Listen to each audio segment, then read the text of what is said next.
Asia cup আসছে কয়েকদিন পর, কি এক্সপেক্ট করছেন? বাংলাদেশ ব্যাক টু ব্যাক দুটো হোম সিরিজ জিতেছে, যদিও উইকেট অপোনেন্ট এসব নিয়ে অনেক কথা রয়েছে, তারপর 3টা সিরিজ জয়ের অভিজ্ঞতা নিয়ে বাংলাদেশ দল গেছে এশিয়া কাপ খেলতে। কি এক্সপেক্ট করছেন আপনি এই এশিয়া কাপে? আমার কাছে মনে হয় T20 বাংলাদেশ অ্যাকচুয়ালি লাস্ট 3-4টা সিরিজ ধরে খুব ভালো খেলছে। তাদের খুব ভালো দুটো ওপেনার আছে।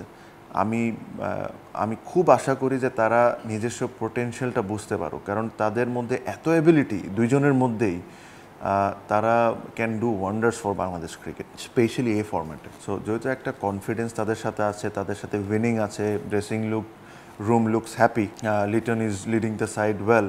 তো আমার কাছে মনে হয় they should be very confident. পাকিস্তানকে সিরিজ আমরা হেরেছি, আফগানিস্তানের সাথে আমাদের সবসময় একটা কন্টেস্ট হয়। Bangladesh should be very confident. আর যে ধরনের ক্রিকেট তারা খেলছে, এ ধরনের যদি ক্রিকেট এভাবে করে কন্টিনিউ করতে পারে, আই এম ভেরি কনফিডেন্ট। সারা দেশে ব্যাংকিং করুন নিশ্চিন্তে। ১৪০০-রও বেশি শাখা উপশাখায় দেশের বৃহত্তম ব্যাংক আইএফআইসির সাথে। আপনি বলছেন ভালো করবে, ভালোটা আপনার চোখে কি হলে ভালো? আমার কাছে মনে হয় যে গ্রুপে বাংলাদেশ আছে, that's a group of death. এটা অস্বীকার করে কোনো লাভ নেই।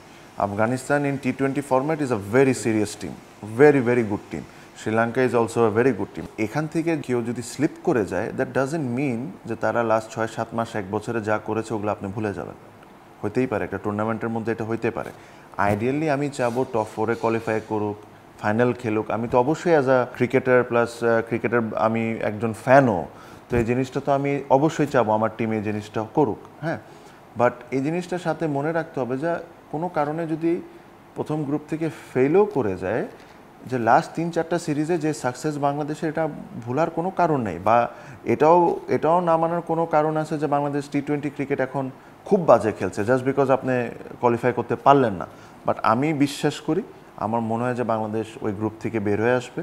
বের হয়ে আসার পর তারপরে নেক্সট যে পর্ব, যে সুপার 4 যে পর্ব, that will be challenging because this all teams are serious teams. Again এই 4টা টিমে যেটা আমরা চিন্তা করছি, আমরা তো আসলে জানি না যে কোন 4টা টিম হবে। এই 4টা টিম যেভাবে আমরা চিন্তা করছি, এই 4টা টিমকেও তো বাংলাদেশ কোনো না কোনো সময় কোনো না কোনো পর্যায়ে হারিয়েছে। সো আমার কাছে মনে হয় এভাবে করে চিন্তা করলে আমাদের নিজেদের কাছে খুব পজিটিভ মনে হয়। সাজিদ মুস্তাহিদ, সময় সংবাদ, ঢাকা।